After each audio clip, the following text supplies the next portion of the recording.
لله الحمد الله أكبر الله أكبر لا إله إلا الله والله أكبر الله أكبر ولله الحمد. السلام عليكم ورحمة الله وبركاته.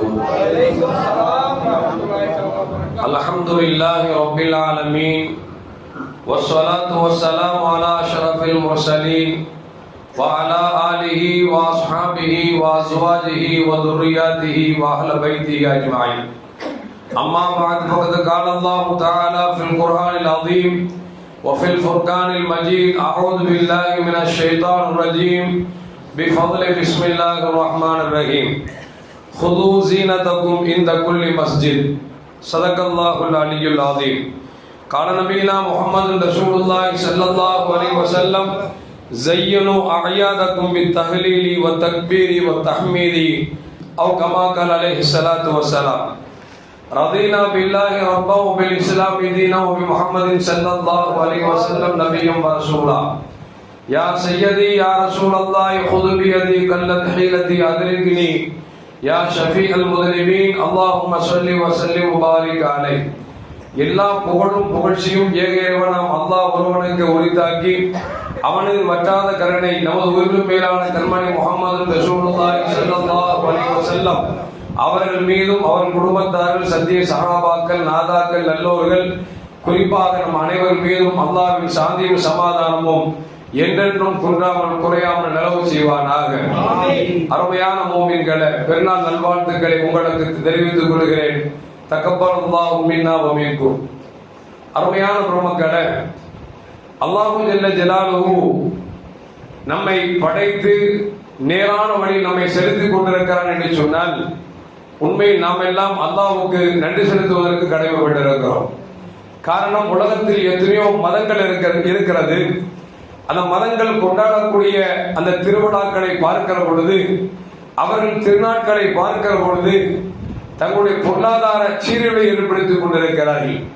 அவருடைய வாழ்க்கையை கேவலப்படுத்தக்கூடிய அசிங்கமான செயல்பாடுகள் ஈடுபடக்கூடியவர்களாக இருக்கிறார்கள். ஆனால் நம்முடைய மார்க்கம் மட்டும்தான் நீங்கள் இறைவனை வணங்கி மக்களோடு இணங்கி வாழ தெரியாதவர்களுக்கு வாழ வையுங்கள் என்று சொல்லிக் கொடுக்கக்கூடிய ஒரு மார்க்கம் என்று சொன்னால் அது இஸ்லாம் மார்க்கம் மட்டும்தான் என்பதில் எந்த ஐயமும் இல்லை. அப்படி பார்க்கிற பொழுது அல்லாஹ் ஜல்ல ஜலால் முஸ்லிம்களுக்கு 2 பெருநாட்களை கொடுத்திருக்கிறார். ஒன்று ஈதுல் ஃபித்ர் நோம்பு பெருநாள், இரண்டாவது ஈதுல் அல்ஹா என்று சொல்லக்கூடிய ஹஜ் பெருநாள். இந்த 2 பெருநாட்களையும் பார்த்தோம் என்று சொன்னால் 2 கடமையான வணக்கங்களுக்கு பிறகு இறைவன் கொடுத்த ஒரு மகிழ்ச்சிகரமான நாள் தான் இந்த 2 நாள். ரமலான் முழுக்க ஒரு மாதம் இறைவனுக்காக பசித்திருந்து தாகித்திருந்து தங்கள் இச்சைகளை அடக்கி இறைவன் எப்படி நோன்பு வைக்க வேண்டும் என்று சொன்னானோ அப்படி நோன்பு வைத்து அந்த நோன்புக்கு கூலி தரக்கூடிய ஒரு நாளாகத்தான் ஈதுல் ஃபித்ருடைய நாளாக இருக்கிறது. ஹஜ் பெருநாளை எடுத்துக்கொண்டோம் என்று சொன்னால் 5வது கடமையாக இருக்கக்கூடிய ஹஜ்ஜை நிறைவேற்றிவிட்டு அதற்கு பிறகு நாம் தொழுத பிறகு இப்ராஹிம் அலைஹிஸ்ஸலாமுடைய அந்த சுன்னத்தாக இருக்கக்கூடிய குர்பானை கொடுத்து ஏழை மக்களுக்கு கொடுத்து விட்டு நாம் வருகிறோம் என்று சொன்னால் 2 கடமையான வணக்கங்களுக்கு பிறகு 2 பெருநாட்களை அல்லாஹ் கொடுத்து ஒரு பெருநாளில் தொழுகைக்கு முன்னால் வருவதற்கு முன்பாகவே உங்கள் தான தர்மங்களை சதக்கத்துல் ஃபித்ரை கொடுத்து விட்டு வாருங்கள் என்று சொல்கிறார். ஹஜ் பெருநாளில் தொழுது முடித்த பிறகு இப்ராஹிம் அலைஹிஸ்ஸலாம் அவர்கள் அறுத்த அந்த குர்பான் என்கிற அந்த வணக்கத்தை செய்யுங்கள் என்று அல்லாஹ் சொல்லுகிறார். அப்படி என்று சொன்னால் இந்த 2 பெருநாள் நமக்கு சொல்லக்கூடிய செய்தி என்னவென்று சொன்னால், நீங்கள் இறைவனை வணங்கினால் மட்டும் போதாது, மக்களோடு இணங்கி வாழ வேண்டும் என்கிற மிகப்பெரிய தத்துவத்தை சொல்லி தருகிறது. நீங்கள் வாழ்ந்தால் மட்டும் போதாது, வாழ முடியாத மக்களுக்கு நீங்கள் வாழ வைக்க வேண்டும், கொடுத்து உதவ வேண்டும் என்கிற ஒரு தத்துவத்தை மார்க்கம் சொல்லி காட்டுகிறது என்று சொன்னால் உண்மையில் ஏழ்மையை போக்கக்கூடிய ஏழைகளுடைய கண்ணீரை துடைக்கக்கூடிய ஒரு மார்க்கம் இஸ்லாமிய மார்க்கம் என்பதை நாம் மறந்துவிடக் கூடாது. அப்படிப்பட்ட இஸ்லாமிய மார்க்கத்தை அல்லாஹ் நமக்கு எந்த விதமான கஷ்ட நஷ்டங்கள் இல்லாமல் நம் தந்தை முஸ்லிம் நாம் முஸ்லிமாக இருக்கிறோம் என்று சொன்னால் அல்லாஹ் நமக்கு கொடுத்த மிகப்பெரிய கிஃப்ட் என்பதை நம்மால் விளங்க முடிகிறது. அருமையான மக்களை அப்படி பார்க்கிற பொழுது நாம் எல்லாம் ஈதுல் ஃபித்ருடைய பெருநாள் தொழுகைக்காக வந்திருக்கிறோம். வருவதற்கு முன்பாக எல்லோரும் அவரவர்களால் முடிந்த மார்க்கம் சொல்லி தந்த அந்த சதகத்துல் ஃபித்ரை கொடுத்து விட்டு தான் வந்திருப்போம் என்பதில் எந்த மாற்று கருத்தும் அல்ல. ஏனென்றால் நபிகள் நாயகம் ஸல்லல்லாஹு அலைஹி சொல்வார்கள், நீங்கள் நோன்பு பெருநாள் தொழுகைக்கு முன்னால் தானம் தர்மம் கொடுத்தீர்கள் என்று சொன்னால் சதகத்துல் ஃபித்ரை கொடுத்தால் அது சதகத்துல் ஃபித்ர் நன்மை தரும். நோன்பு பெருநாள் தொழுகைக்கு நீங்கள் கொடுத்தால் அது சாதாரண தர்மத்தின் நன்மை தான் தரும் என்று நபிகள் நாயகம் ஸல்லல்லாஹு அலைஹி வஸல்லம் சொன்னதன் அடிப்படையில் நாம் இன்றைக்கு கொடுத்தோமோ இல்லையோ இதற்கு முன்னால் இருந்தே நாம் கொடுக்க ஆரம்பித்து விட்டோம். அல்லாஹு ஜல்ல ஜலாலுஹு நாம் செய்யக்கூடிய தான தர்மங்களை அல்லாஹ் கபூல் செய்வானாக.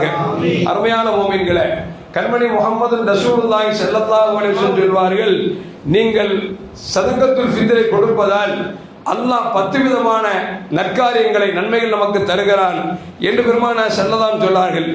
மன் அஅதா சதகத்துல் ஃபித்ர் கான லஹு அஷரத் ஆசியா. யார் சதகத்துல் ஃபித்ர் என்று சொல்லக்கூடிய தான தர்மத்தை வழங்கினார்களோ அவருக்கு அல்லாஹ் 10 விதமான அந்தஸ்துகளை கொடுக்கிறான் என்று நபிகள் நாயகம் ஸல்லல்லாஹு அலைஹி வஸல்லம் சொல்கிறார்கள். யத்ஹரு ஜஸதுஹு மினத் துனூப்.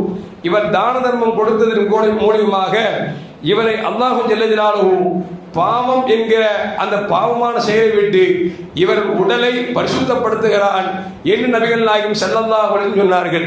இது ஒன்று. இரண்டாவது, நரகத்தை விட்டு அல்லாஹ் பாதுகாக்கிறான். நபிகள் நாயகம் ஸல்லல்லாஹு அலைஹி சொன்னார்களே, இத்தக்கும் நார வலவு பிஸ்ஸிக்கு தமர். ஒரு பேரித்தம்பழம் துண்டை கொடுத்தாவது நரகத்தை விட்டு பாதுகாப்பு தேடுங்கள் என்று சொன்னார்களே, அந்த அடிப்படையில் சதகத்துல் ஃபித்ரை கொடுத்தவர்களுக்கு அல்லாஹ் நரகத்தை விட்டு பாதுகாக்கிறான் என்றும் நபிகள் நாயகம் ஸல்லல்லாஹு அலைஹி வஸல்லம் சொல்லித் தருகிறார்கள். மூன்றாவது, பெருமானார் சொன்னார்கள், அவர் நோற்ற நோன்பை குறைவில்லாமல் அல்லாஹ் அவரிடத்திலிருந்து அங்கீகரிக்கிறான் என்று நபிகள் நாயகம் ஸல்லல்லாஹு அலைஹி சொன்னார்கள். பெருமானார் சொல்வார்கள், இந்த தான தர்மம் என்பது உங்கள் நோன்பில் ஏற்பட்டிருக்கக்கூடிய சின்ன சின்ன தவறுகளுக்கு அது பரிகாரமாக அமைகிறது என்று பெருமானார் ஸல்லல்லாஹு அலைஹி வஸல்லம் நமக்கு சொல்லித் தருகிறார்கள். நான்காவது, யார் சதகத்துல் ஃபித்ரை கொடுத்தார்களோ அவர்களுக்கு சொர்க்கம் வாஜிபாகிவிட்டது என்றும் பெருமானார் ஸல்லல்லாஹு அலைஹி வஸல்லம் அவர்கள் நமக்கு சொல்லித் தருகிறார்கள். ஐந்தாவது, மேலும் பெருமானார் சொல்கிறார்கள், ஹரஜ மின் கபரிஹி ஆமினா. அவர் மரணித்து மன்னரில் அடக்கப்பட்ட பிறகு மறுமை எழுப்பப்படுகிற பொழுது அச்சமற்றவராக நிம்மதியாக எழுப்பப்படுவார் என்றும் பெருமானார் ஸல்லல்லாஹு அலைஹி சொன்னார்கள். ஆறாவது, நபிகள் நாயகம் ஸல்லல்லாஹு சொல்றாங்க, அந்த சதகத்துல் ஃபித்ர் கொடுத்ததன் காரணமாக அல்லாஹு ஜல்ல ஜலாலுஹு அவர் செய்த ஆண்டினுடைய நன்மையான காரியங்களை முழுக்க முழுக்க கபூல் செய்கிறான் என்றும் நபிகள் நாயகம் ஸல்லல்லாஹு அலைஹி சொன்னார்கள். ஏழாவது, பெருமானார் சொல்கிறார்கள், யார் இந்த தான தர்மத்தை கொடுத்தார்களோ அவர்களுக்கு நாளை மறுமையிலே என்னுடைய ரெக்கமெண்ட் ஷஃபாத் உண்டு, பரிந்துரை என்று நபிகள் நாயகம் ஸல்லல்லாஹு அலைஹி சொல்லி தருகிறார்கள். எட்டாவது நன்மை என்னவென்று சொன்னால் பெருமானார் சொல்கிறார்கள், நாளை மறுமையிலே முடியை விட மெல்லிதாக இருக்கக்கூடிய கத்தியை விட கூர்மையாக இருக்கக்கூடிய சிராத்தல் முஸ்தகிம் பாலத்தில் மின்னல் வேகத்தில் கடக்கக்கூடிய தௌஃபீக்கினை இந்த சதகத்துல் ஃபித்ரை கொடுத்தவர்களுக்கு அல்லாஹ் வழங்குகிறான் என்று நபிகள் நாயகம் ஸல்லல்லாஹு அலைஹி சொன்னார்கள். அது மட்டுமல்ல, நாளை மறுமையிலே மீசான் தராசில் ஒன்று இருக்கிறது. அந்த மீசான் தராசிலே நாம் செய்த அமல்களை எடை போடப்படும். அந்த மீசான் தராசை பற்றி தாவூத் அலைஹிஸ்ஸலாம் சொல்வார்கள், ரப்பே, நாளை மீசான் தராசிலே எடை போடுவாய் என்று சொல்கிறாயே, அந்த மீசான் தட்டை கொஞ்சம் காமியன் என்று சொல்கிற பொழுது அல்லாஹ் ஜல்ல ஜலாலுஹு அந்த மீசான் இரு தட்டுகளில் ஒரு தட்டை காமித்தானாம். அந்த ஒரு தட்டு உலகத்தையே மூடிக்கொண்டது. அவ்வளவு பிரம்மாண்டமான ஒரு தட்டு. அந்த தட்டில் யார் சதகத்துல் ஃபித்ரை கொடுத்தார்களோ அவர்களின் நன்மைகள் கனத்தால் அது அதிகரித்திருக்கும் என்றும் நபிகள் நாயகம் ஸல்லல்லாஹு அலைஹி வஸல்லம் நமக்கு சொல்லித் தந்தார்கள்.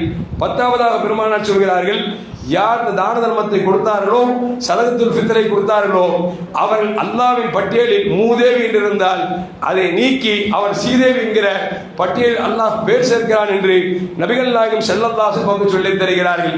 இப்படி 10 நன்மைகளை தரக்கூடிய ஒரு அற்புதமான தான தர்மம் தான் இந்த சதகத்துல் ஃபித்ர் என்பதை நாம் விளங்கிக் கொள்ள வேண்டும். அருமையான மக்களே, நாம் எல்லாம் ஒரு 2-3 நாளைக்கு முன்னால் ஒரு செய்தியை படித்திருப்போம். தமிழகம் எல்லாம் உள்ளங்களை உலுக்கிய ஒரு செய்தி. என்னவென்று சொன்னால், ஒரு மூமினான ரஃபி என்று சொல்லக்கூடிய ஒரு முஸ்லிம் தன்னுடைய கடனால் அதிகம் சுமை ஏற்பட்டு தன்னிடத்தில் இருந்த சொந்த வீடை விற்று கடனை அடைத்தும் கடன் அடைக்க முடியாமல் தன் சொந்த ஊருக்கு செல்கிறார். சென்ற இடத்தில் அவர் வாழ்வதற்கு வழி தேடுகிறார். வழியே இல்லாததன் காரணமாக தன்னிடத்தில் இருந்த ஒரு பழைய கார், அந்த காரோடு மனைவி மக்களை ஆற்றங்கரை தர்காவைக்கு அடிக்கடி ஜியாரத் வந்திருக்கிறார். அல்லாஹ் காப்பாற்ற வேண்டும்.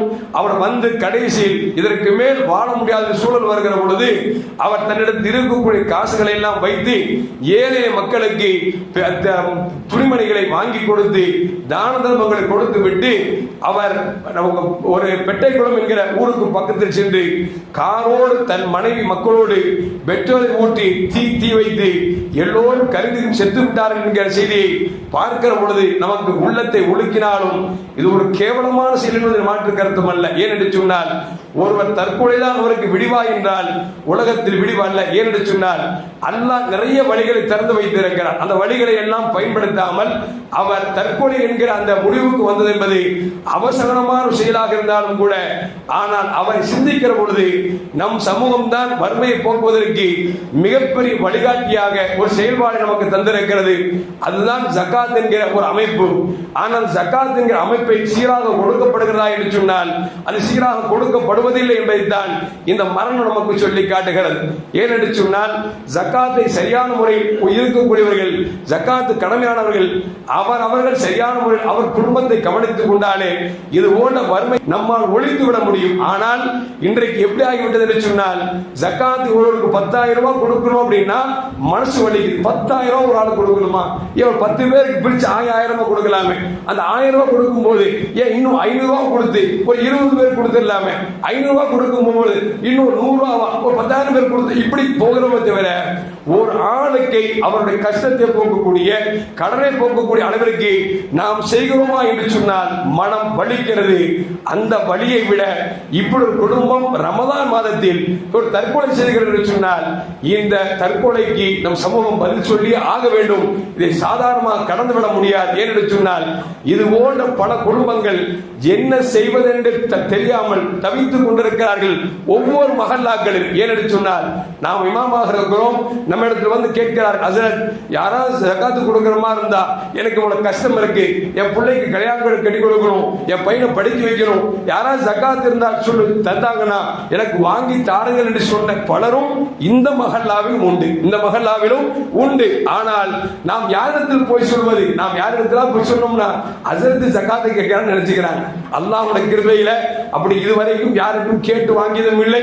யாராவது அழைத்து சென்றால் ஓடி போய் நின்று வாங்கக்கூடிய திறனையும் அல்லாஹ் எனக்கு கொடுக்கவில்லை. கொடுத்தால் தேடி வந்தால் வாங்கிக் கொள்வேனே தவிர தேடி போகக்கூடிய பழக்கம் இடத்தில் இல்லை. எதற்கு சொல்றேன் சொன்னால் ஒவ்வொரு மஹல்லாவில் இருக்கக்கூடிய மக்களில் பலர்களும் சிரமப்பட்டுக் கொண்டிருக்கிறார்கள் என்பது எனக்கு தெரிகிறது. மஹல்லா வாசிகளுக்கு தெரிகிறதா இல்லையா என்பது எனக்கு தெரியவில்லை. அருமையான மக்களே, எதற்கு சொல்வது என்று சொன்னால் மார்க்க நமக்கு கற்பித்த நமக்கு சேவைகள் இருக்கிறதே, இது போன்ற ஏழைகளுடைய துயரத்தை துடைக்க வேண்டும் என்பதற்காகத்தான் அல்லாஹ் இந்த சதகத்துல் ஃபித்ர் ஜகாத் போன்ற தர்மங்களை அல்லாஹ் வைத்திருக்கிறான். ஆனால் நாம் தான தர்மங்களை சரியான முறையில் கொடுக்காததன் காரணமாக பல குடும்பங்களில் தவறான வழிக்கு செல்வதும், வட்டிக்கு வாங்குவதும், அதனால் கடன் சுமையால் சுமத்தப்படுவதும், அதனால் தற்கொலைக்கு செல்வதும், இப்படிப்பட்ட ஒரு சூழலுக்கு தள்ளப்படுவது ஒவ்வொரு மஹல்லாவில் இருக்கக்கூடிய செல்வந்தர்கள் தான் அதற்கு காரணம் என்பதை குற்றம் சுமத்தாமல் இருக்க முடியாது. அந்த குற்றத்திற்கு ஒவ்வொரு செல்வந்தர்களும் அதற்கு பொறுப்புதான் என்பது எந்த மாற்று கருத்தும் அல்ல. எனவே அருமையான மக்களே, நபிகள் நாயகம் ஸல்லல்லாஹு அலைஹி சொல்வாங்க, கேட்டால் கொடுக்க வேண்டும் தான். அதே நேரத்தில் கேட்டால் கொடுப்பதை விட கேட்காமல் யார் தன்னுடைய மானத்திற்கு பயந்து தன்னுடைய கஷ்டத்தை உள்ளுக்குள் வைத்து புடுங்கிக் கொண்டிருக்கிறார்களோ அவர்களை தேடி சென்று கொடுப்பதுதான் சாலச் சிறந்தது என்பதை அல்லாஹ்வும் ரசூலும் நமக்கு சொல்லி காட்டுகிறார்கள். அந்த அடிப்படையில் பார்க்கிற பொழுது நம் மஹல்லாவில் இருக்கக்கூடிய செல்வந்தர்கள், நம் மஹல்லாவில் எத்தனை ஏழைகள் இருக்கிறார்கள், கொம்பர்கள் எத்தனை பேர் இருக்கிறார்கள், எத்தனை பேர் படிக்க வைக்க முடியாமல் இருக்கிறார்கள், வாழ்வாதாரத்திற்கு ஒன்றும் செய்ய முடியாமல் இருக்கிறார்கள் என்பதை விளங்கி நாம் ஜகாத்தை கொடுத்தோம் என்று சொன்னால் நம்மை போன்ற உயர்ந்த சமுதாயம் எதுவும் இருக்க முடியாது. ஏனென்று சொன்னால் உலகளாவிய அளவிற்கு நீங்கள் மக்களை கணக்கெடுத்துக் கொண்டோம் என்று சொன்னால் பல நூறு கோடிகள் இருந்தாலும் கூட அதில் பல லட்சக்கணக்கான மிஸ்கின்கள் யார் என்று சொன்னால் முஸ்லிம்களாகத்தான் பெரும்பான்மை இருக்கிறார்கள் என்பதில் எந்த மாற்று கருத்தும் அல்ல.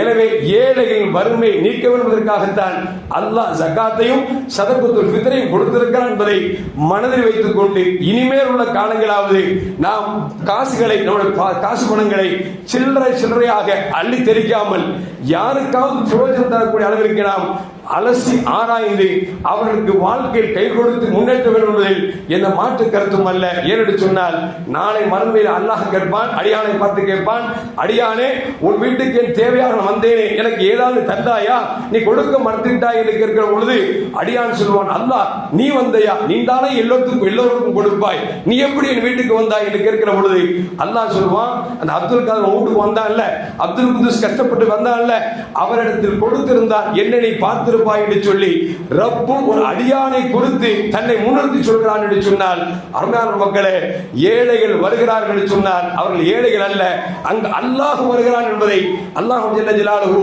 சொல்வதாக நபிகள் நாயகம் ஸல்லல்லாஹு அலைஹி சொல்லி தருகிறார்கள்.